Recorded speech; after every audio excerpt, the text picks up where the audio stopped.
Cool, we'll get started. I can see a couple more people are still coming in, but we'll just get going. Kia ora everyone, I'm Elizabeth Pretty, and on behalf of the New Zealand Association of Resource Management, thank you for registering for the webinar on Freshwater Improvement Scenario Builder as part of the Our Land and Water National Science Challenge. For those of you not familiar, NZARM is an association for professionals involved in national resource management, particularly within the land and water space.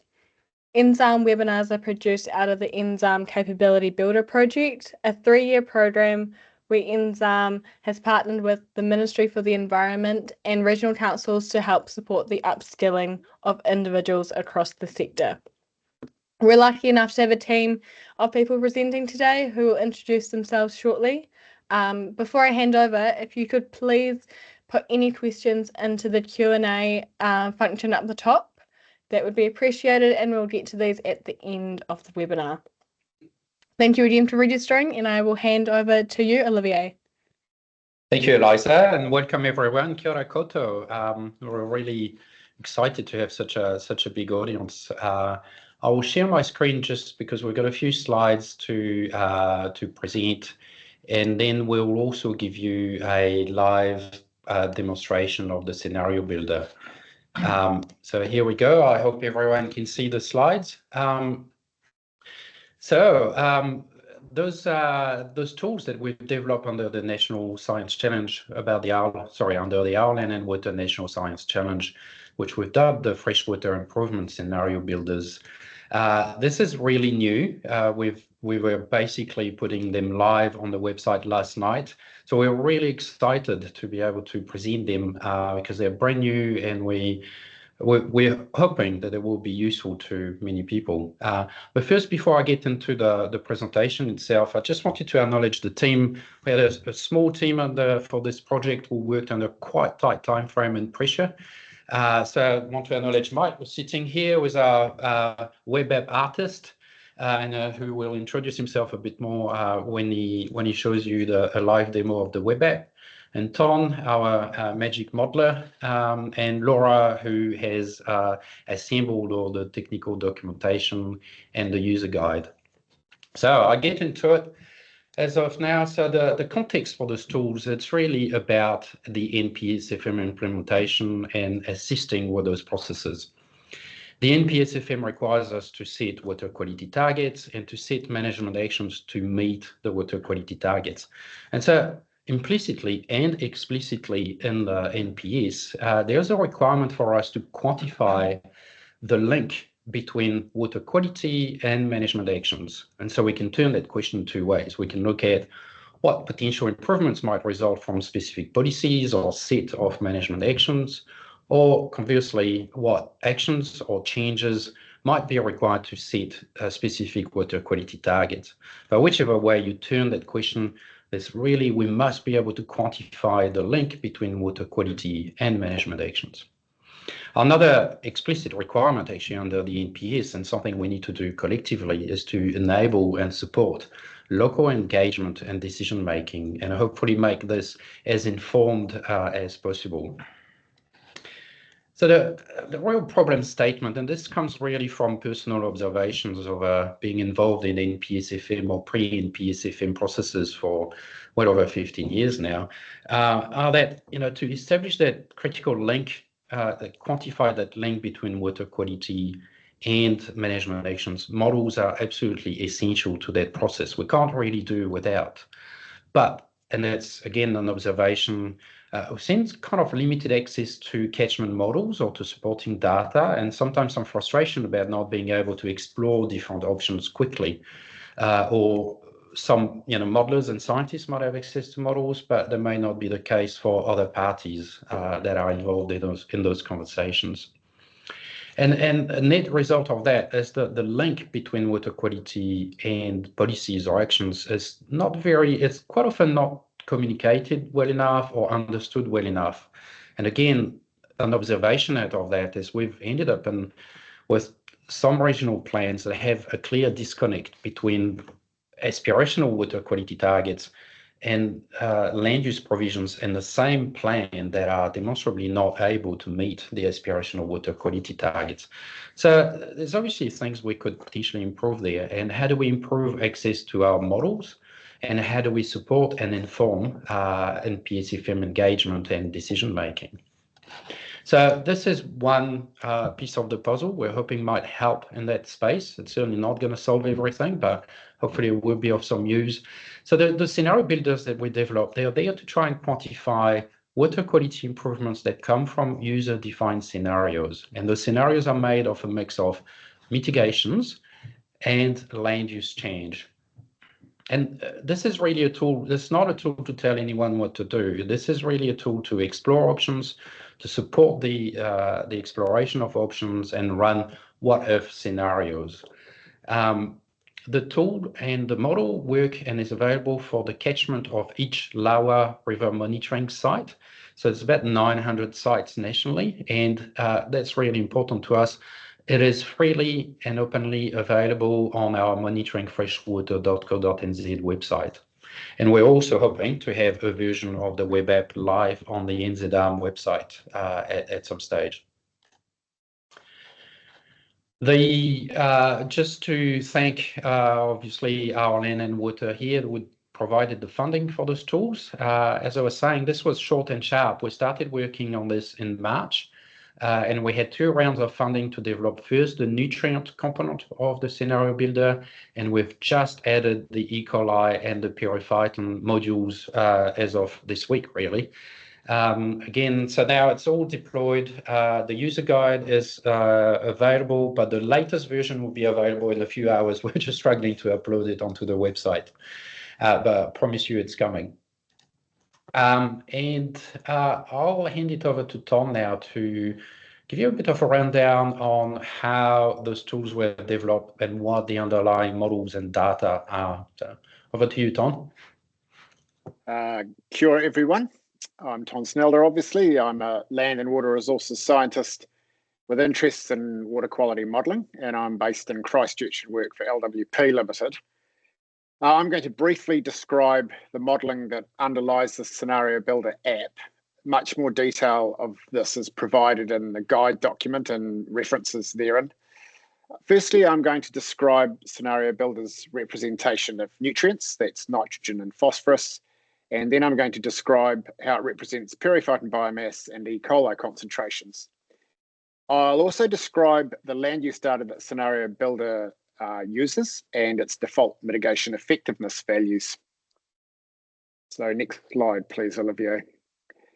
So first of all, nutrients. The approach that Scenario Builder takes to nutrient modelling is to quantify nutrient losses from different parts of the catchment and exhaustively all parts of the catchment. Now, the parts here are defined by subdividing the catchment into land types according to the typology of Srinivasan et al. Reference is given there. So this typology subdivides land based on a combination of land use and 2 physiographic factors, which are slope and moisture. Land types are then associated with a tabulation of the estimated mean loss rates as kilograms of either nitrogen or phosphorus per hectare per year. And this allows Scenario Builder to estimate the total nitrogen and phosphorus loss over the entire catchment. Scenario Builder then allows the user to modify the loss rates for specific land use types in order to simulate a mitigation or to define a mitigation scenario, if you like. And it also allows the user to change the areas and specific land types or under specific land use to simulate a land use change scenario. The total N&P loss over the catchment for this scenario is then calculated as before. The scenario concentration is predicted by combining the observed concentration at the site with the relative change in the total loss over the catchment, the relative change being between the current land use configuration and the scenario land use. So next slide, please, Olivier. So the periphyton model that Scenario Builder uses is the same model that underlies a set of nutrient concentration criteria for periphyton biomass that are in circulation. That model is a regression model that was fitted to around about 250 sites nationwide. And the model response is periphyton biomass as the 92nd percentile of observations of chlorophyll A, which is measured in milligrams per square metre of the riverbed at each site. Now, this is the metric that's used by the NPSFM periphyton attribute, and the scenario builder refers to this as the Q92 chlorophyll A. The model is fitted to variables that represent, first of all, nutrient concentration, but also temperature, shade, turbidity, electrical conductivity, and several hydrological indices. And those are all variables that influence periphyton biomass at a site. Now, as for all regression models, the model produces a probability distribution of the biomass at the location. And you should consider this represents a credible range of biomass at the site. And this indicates, first of all, that the prediction of biomass at a site is uncertain. So in this slide, the probability distribution is represented by the black bell-shaped curve. And the central point in the distribution is the best estimate of the biomass at the location. Now, the probability that a specific biomass threshold is exceeded can also be obtained from that distribution. So, for example, the shaded area in the right-hand end of the tail, that's shaded red, represents the probability that the biomass at the site exceeds 120 milligrams per square metre. And that's significant because it's the periphyton B band from the NPSFM. So if we can flick to the next slide. The Scenario Builder app predicts and displays estimates of periphyton biomass at the sites, the water quality monitoring sites, given the nutrient concentration and assuming both the shaded and unshaded conditions at the site. The app shows both the best estimate, and that's indicated in a table at the top of this slide, and also the probability distribution beneath the table. So the probability the biomass exceeds any threshold of interest can be obtained from these data. So here the threshold of interest is 120 and the probabilities are shown. Now, the app repredicts the periphyton biomass distribution if a scenario is run that changes the nutrient concentration, and a new estimate of biomasses are displayed. And Mike will demonstrate this in more detail in a minute. So next slide, please. The E. coli model that the Scenario Builder uses is a new model of a type we call a simple empirical catchment water quality model. It's a bit of a mouthful. A report that describes this type of model and how this model was derived is available on the MFI website, I should say. The model quantifies the contribution of different parts of the catchment to E. coli concentrations at each water quality monitoring site. So like the nutrient model, the parts of the catchment are defined by land types that subdivide the catchment based on, first of all, land use, and two physiographic factors, which in the case of the E. coli model are elevation and drainage.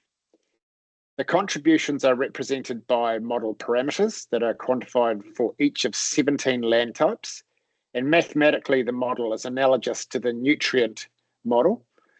So changes in the E. coli concentrations can be predicted for scenarios involving mitigation and land use change in the same way as can be done for nutrients with the app. And Mike will demonstrate this in a minute. Right, so finally, from me and briefly, the land use data that the Scenario Builder uses is a combination of LCDB5 and the National Classification of Pastoral Land Use that was derived by Monaghan et al. And so the app has default mitigation effectiveness values, and you'll see these in a minute. These are provided for each land use. And these are really placeholders that the user needs to think about and probably change. The default values are, we should understand that the default values are optimistic for a couple of reasons. So firstly, for pastoral land use and nutrients, the effectiveness values include mitigations that are not yet in common use, but which Monaghan considered may be deployed by 2035. So this is part of the optimism. The default values for pastoral land use in E. coli are in the middle of the range of benefits of stream fencing that were identified by Muirhead. Now, part of the optimism here is that to some extent, stream fencing has already occurred in most, if not all, catchments in New Zealand. And the default values in the app do not recognise this existing effort or do not have information about this existing level of effort. So we'll tend to be optimistic about the reduction that is achievable. So the message here is that users need to think carefully about what is realistic when they're defining mitigations. So I'm going to hand over now to Mike to demonstrate the app. Cool. Hold on, I'll do that. There you go, Mike. Thank you very much, Ton.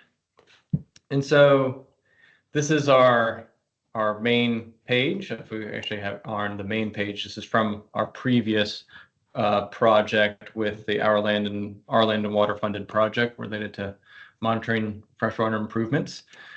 This has its own set of web apps, which you can take a look at later, which is here. But our new Scenario Builder web app has a link in the upper right corner of the main page here, which is linked in the slides. And this page itself has a bunch of information related to the Scenario Builder, but if you go down to near the bottom, you'll actually have where the web app lives. And web app initially, when it just boots up, shows New Zealand with all of the water quality monitoring sites from LAWA. As mentioned before, it's almost 900 different sites. And so the first thing that a user would need to do is to select one of these sites. And let's just select one that we've already pre-figured out in the past. It's down in the Mataura River. And it immediately shows the catchment area above that monitoring site and the third order streams and higher.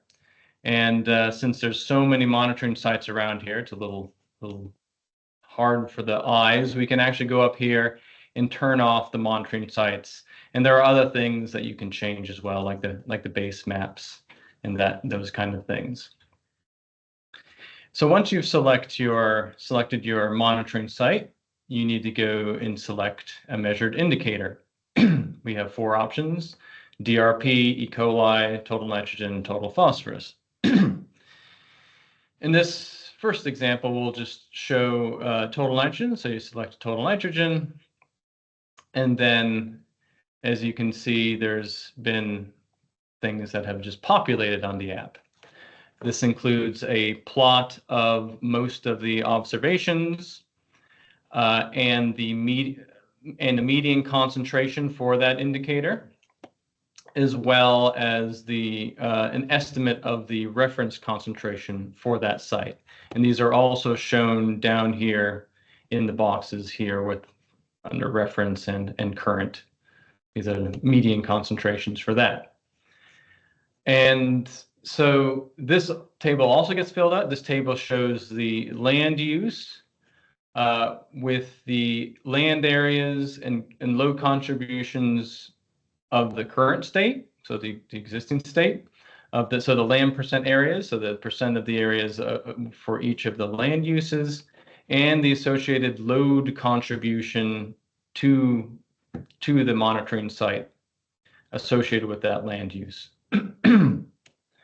So what the user would need to do is make sure that the catchment scenario section is filled out appropriately. That has a mitigation effectiveness. As Ton had described before, it's essentially the amount of reduction in the losses, percent reduction of the losses from that land use in particular, and the land area, the land areas are just copied over from the current state, which the user can change, and mitigation effectiveness has the defaults, as Ton had mentioned, which can be somewhat optimistic, as this is maybe illustrating as well. And so we'll just run it with the current defaults for everything. And so when the user is ready to run that scenario, they hit the Run Catchment Scenario button. And it runs through all the calculations behind the scene quite quickly. And you can see that the load contribution column is filled out. And you can see that the load contribution for dairy has decreased significantly, mostly entirely because of how high the mitigation effectiveness percentage was. And then the subsequent scenario median concentration is calculated from all of the changes that the user might have made. And that's also plotted on the main plot on the side here, just for visual representation. So that went from 1.4 milligrams per liter to about 1 milligram per liter. If we instead want to, let's say, change this to about half, not 300, about half of that, we need to then rerun this. You can see that with less reduction, mitigation effectiveness, you don't get quite the improvement in the median concentration in the new scenario. We can also change, for example, the land area. If we want to reduce the sheep and beef land area by, let's say, 20%. And once you start doing that, the app will tell you that this column has to add up to 100%, as makes sense, and it tells you how much you still need to allocate accordingly. And so let's just add that to forestry for fun. And then we run the scenario, and we get a new result, and which is improved compared to the previous option because we're converting some land area that has more of a yield, a total nitrogen yield compared to the exotic forest. And we see down here that there actually are two tabs. This is showing the results for the measured indicator, the total nitrogen, but we also have periphyton, and periphyton can be estimated from all the measured indicators except for E. coli. So this, you can switch to the periphyton tab and it will show what Ton was mentioning before, the best estimates for shaded and unshaded for both the current and the scenario for this circumstance. And it also puts up the probability exceedance per different probability exceedance percentages from 5% to 50%. As Ton has mentioned before. And as I mentioned, this can be done. This periphyton is estimated from the measured indicator, except for E. coli. And so once you're pretty happy with the setup that you've done and the scenario that you've run, you can hit the download PDF report button, and this will automatically generate a PDF report based on all of the parameters you put in and the subsequent results. And then this PDF report shows kind of general information about the monitoring site and catchment information, like, for example, what RAC reach ID is at the bottom segment of where that monitoring site is. And it shows detailed summaries of the indicator, which is just mostly what was already on the app with some extra information. For example, the land areas and yields are more explicitly pointed out here. This is all done in the background on the app for the calculation, but this is a bit more detail with the PDF report. It also has the periphyton results with, again, more detail on the actual numbers of the biomass estimates rather than just a plot, and subsequently the scenario outcomes summary, as was shown on the app as well. And it also has a little periphyton probability of exceedance bit as well. And yeah, so because we can also select E. coli, and as I said, since E. coli can't be, periphyton can't be estimated from E. coli, that button is grayed out. You cannot click on that, for example. So yeah, that's the general how to use the procedure to use the web app. Cool. Yeah. Do you want to show the zoom in, zoom out function on the? Oh yeah, sure. So we can also on the little plot, though we tend to want to zoom in a bit so that the median concentrations are quite visible, but we also want the user to be able to see the observations. But this does cut out some of the observations that are around. So if the user can use some of these buttons up here to actually see the whole set of data. So if you see, if we actually put on all the observations, you wouldn't really be able to see what's going on with all your scenario running. So that's generally hidden, but the user can access it by these buttons or actually just by double clicking on the page. And you can also just highlight and look around. You know, it's a little fun little thing that you can do with that. So yeah. Great, thank you, Mike.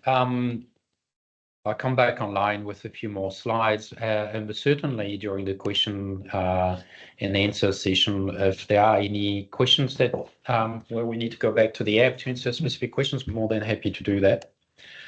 Right, so just a few more slides to illustrate some more things that we've been doing. The first thing is that we, or Ton mostly, that's the royal we here, have run some national scenarios. And this is really just to illustrate that what we can do in the background is generate fixed scenarios that would be applied or applicable to every LAWA monitoring site. And on those graphs here, there's a quick summary of 3 scenarios that are kind of increasing, if you want, in the level of change required in the catchment. The scenario 1, which is shown in red in those graphs, being the maximum default mitigations run on every site. A scenario 2 that includes those default mitigations, plus converting 50% of the sheep and beef area to exotic forest. So it's quite a strong scenario in terms of the amount of change that would be required in the catchment. And the third scenario, which is again the default mitigations plus converting a quarter of all sheep and beef and a quarter of all dairy to native cover. And I won't enter into too much detail, but if you can see on the graph, each one of the little colored dot corresponds to one of the LAWA monitoring sites for one of the scenarios. So each site is represented by 3 little dots, and they are presented on the horizontal axis with the proportion of catchment and pastoral land use. So on each graph, as you move to the right, those catchments have more and more pastoral land use in their catchment. So anything, above 50% is probably reasonably with quite a lot of pastoral land use in the catchment. And on the vertical axis, this is the relative reduction in both total nitrogen and total phosphorus. And without entering into too much detail, those curves in the middle are just central tendencies that we apply to all the scenarios, to all the red dots for this one, and shows that our mitigations, if we apply all our default mitigation numbers, the catchments with high proportions of pastoral land use sort of plateau at about 30% improvement. And then the relative improvement tends to increase from scenario 2 to scenario 3 for both total nitrogen and total phosphorus. And when you look at the assumptions we've made in those scenarios, obviously, I guess that makes sense. We've also run the same scenarios for E. coli. The results are slightly different. And in this case, scenario 2 which is the green one, shows generally the largest amount of improvement. And that makes sense because it affects a larger amount of land, and because there's more sheep and beef land in most catchments than dairy land. So this is just to illustrate what can also be done. This is all fully documented in the technical documentation and the user guide, so you can refer to those for more detail. And I guess just to round it all up, with those little scenario builders, what we've been trying to do is really to provide free and transparent access to our models, to existing models and the new model for E. coli. And we've tried to give the user the ability to run multiple scenarios fast and to record inputs. So the inputs that the user puts into the web app and the outcomes, so the scenario outcomes of the web app. And you can run as many scenarios as you want. It takes virtually as long as it takes to enter the data and push a button, really. And what we were trying to achieve with this, and that's probably the crux of it, is we were trying to provide a common platform to support the engagement and kind of the decision-making process around the NPSFM implementation. Through this process, we are required to look at options, we're required to look at different types of water quality targets, but we're also required to look at how we might get there. And so we're hoping that those tools will provide that common platform for all the people who are involved in those conversations to be able to look at the same information and look at what the implications of different scenarios or different situations might be for them, for their sectors, or for other parties that are involved in there. I guess another aspect as well is there are many regions or catchments in New Zealand that don't have catchment-specific models. And so we're hoping that this provides a starting point. It provides a default tool in those places where there's virtually no other modeling tools available. And last thing, I guess it's quite important as well that we've used the data that was available nationally, but the tool, the input data, and the tool itself can be refined or customized. And certainly when we're looking at specific questions, specific catchments with specific data sets, there will be real value in making sure that the best possible data is used and the tool can be refined or customized to reflect that specific situation. An important part as well is what those tools do not do. And so there's a bunch of limitations that we've tried to explain and document in the technical documentation. So I won't go through all of them in detail here, but it's quite important to figure out that those tools are available nationally, and to make it consistent nationally and freely, simply available, we've had to make a number of simplification assumptions. For example, we assume that there's no groundwater movement in or outside of the surface catchment. We're assuming constant attenuation. We're also assuming that the system is in equilibrium, so that there's no significant load to come or trends within the catchment. At the moment, the mitigation inputs are limited to a single number per land use that simulates the effectiveness of potentially a bundle of mitigation for each one of those land uses that could be refined.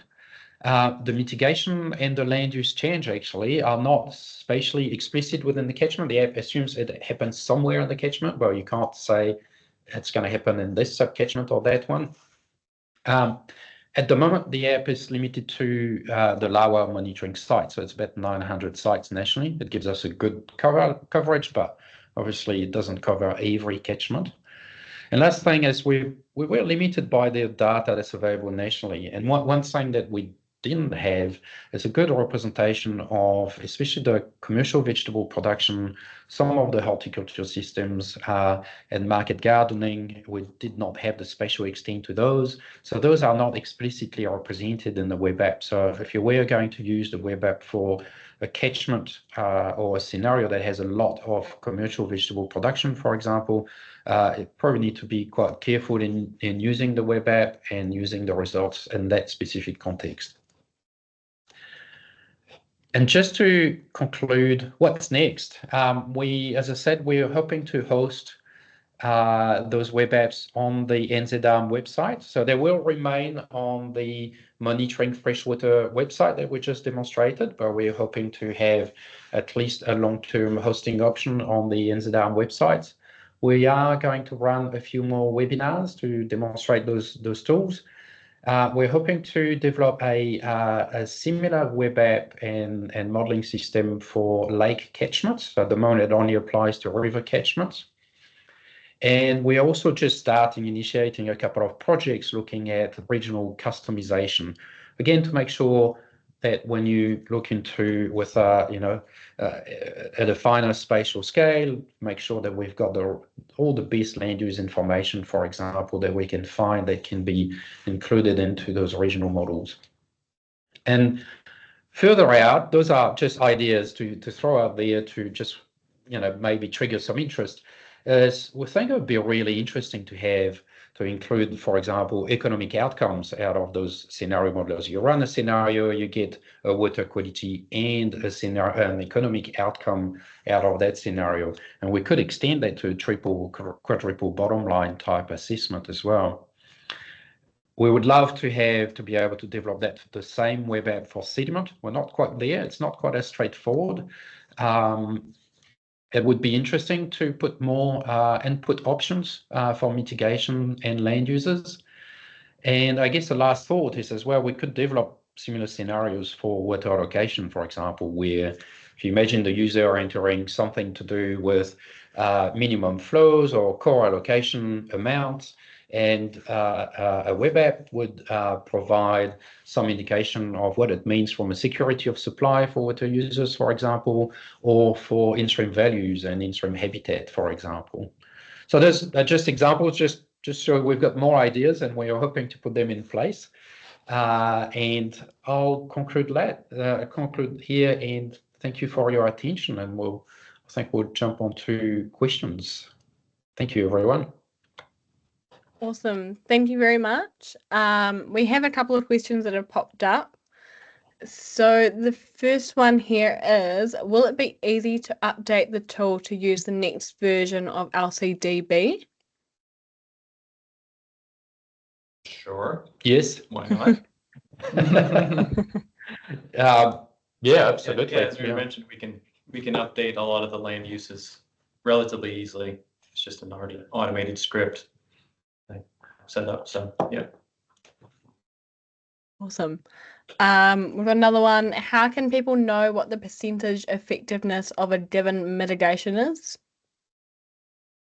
Yeah, that's a really good question. So at the farm scale, and when you look at and some people are more experts in that than I am, obviously, but there are a number of on-farm tools that can that can provide some estimates of the likely reductions in contaminant losses that may result from not necessarily one, but potentially a bunch or a bundle of mitigation actions. And there's obviously tools like Overseer, Farm Apt, Mitigator, or these sort of things. Then for individual mitigation actions, there's a bunch of literature reviews and others that provide some mitigation effectiveness values. So it's really, there's potentially a little bit of work that the user need to put up front to look at what they think are realistic potential improvements that may result from the bundle of mitigation actions they may be considering at that point. Tom, did you want to add anything to that? No, other than that, there are also publications which are referred to in our guidance around the sorts of effectiveness that different mitigations have that users could use.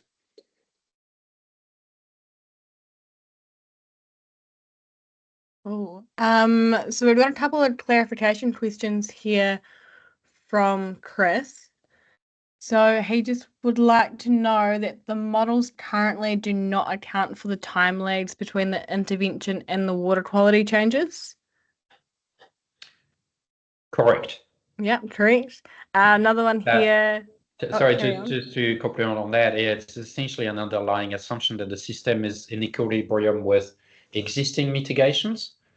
So the current scenario, if you want, assumes that there's a current state of the catchment, there's current land use, and that corresponds to the existing median concentration observed over the last 5 years or estimated from data from the last 5 years. And the scenario outcome also assumes that the system has got into equilibrium with those mitigations and their assumed effectiveness, essentially. So it's pretty simple, steady state type model. Another point was that the models do not depict the uncertainty envelope for the outputs, i.e. the calculated medians or the other percentiles. This one's for Ton, I reckon. Sure. Not for nutrients, but the underlying E. coli model estimates uncertainties of its predictions, and you can read about that in the associated reports and things. There was another question there from Chris that I could briefly speak to around whether the periphyton model accounts for flow regimes. It does account for flow regimes, spatial variability in flow regimes, but the model can't be used to investigate the effect of changes of flow on periphyton biomass. I hope that makes sense. Cool. We have just one last question here. Is it possible to see the default loss rates lookup table? Yes, I think it is in the user guide. So for pastoral land use, the default loss rate for nutrients, sorry, those are from the work of Monaghan and McDowell. And for those who are familiar with it, there are loss rates estimated in 2015 corresponding to the mitigations that I thought were already mostly in place at that time. And the loss rates estimated at 2035, which is a result of the very advanced mitigation bundles that they developed. So the default mitigation rate for each one of the pastoral farm types, we estimated as being the difference between the 2035 and the 2015 numbers. So that's where they're coming from for each one of the typologies, also the types within the typology. And what you see in the web app is an area averaged loss, if you want, mitigation effectiveness that is based on what farm types are present in that specific catchment and in what proportion. I hope I've explained this right.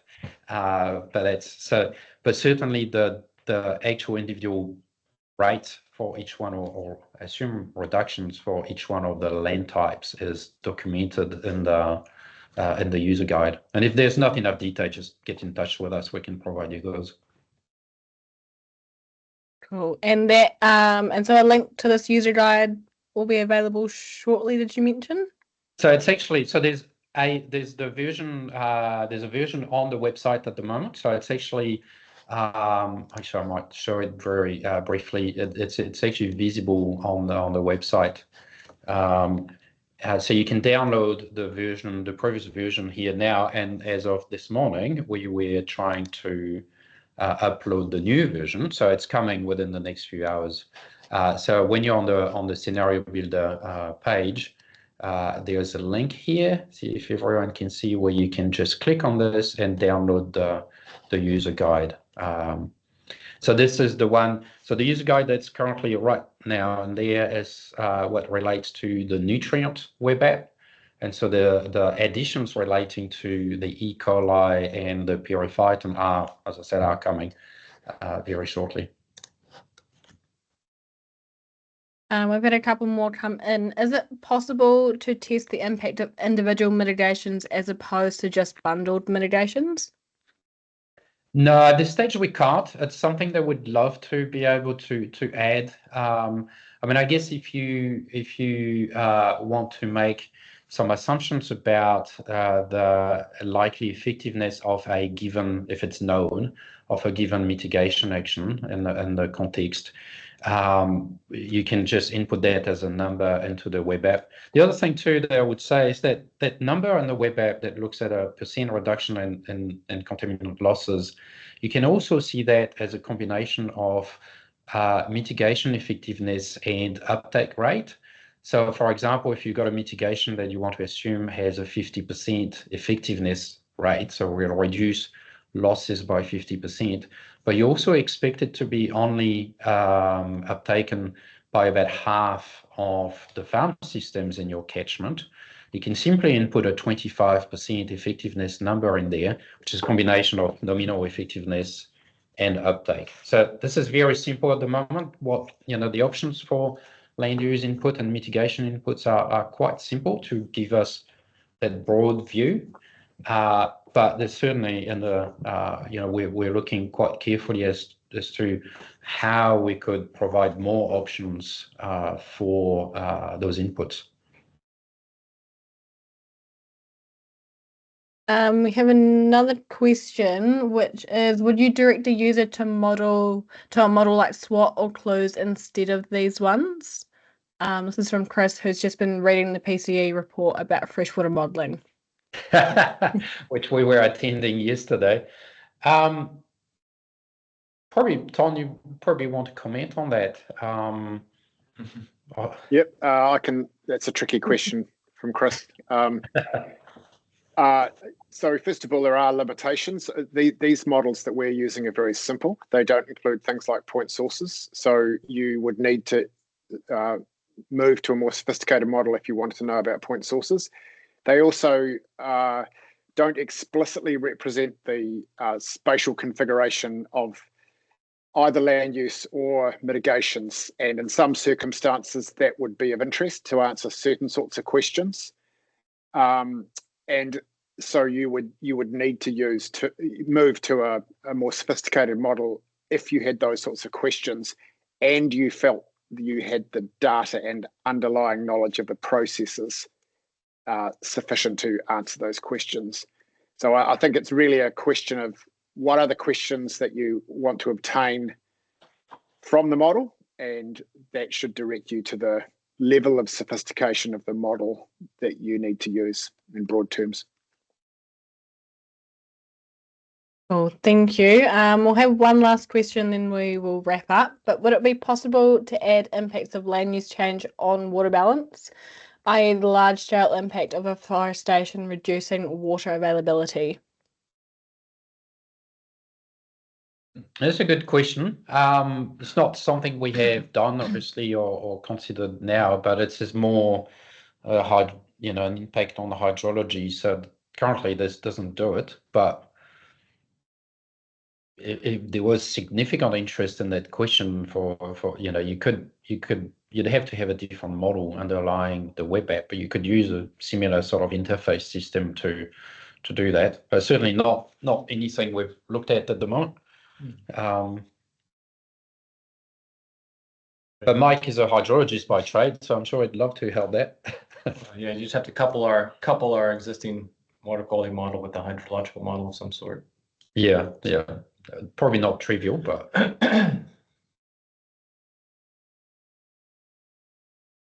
Awesome. Thank you. Thank you everyone for registering today, and thank you Olivier, Tom and Mike for presenting.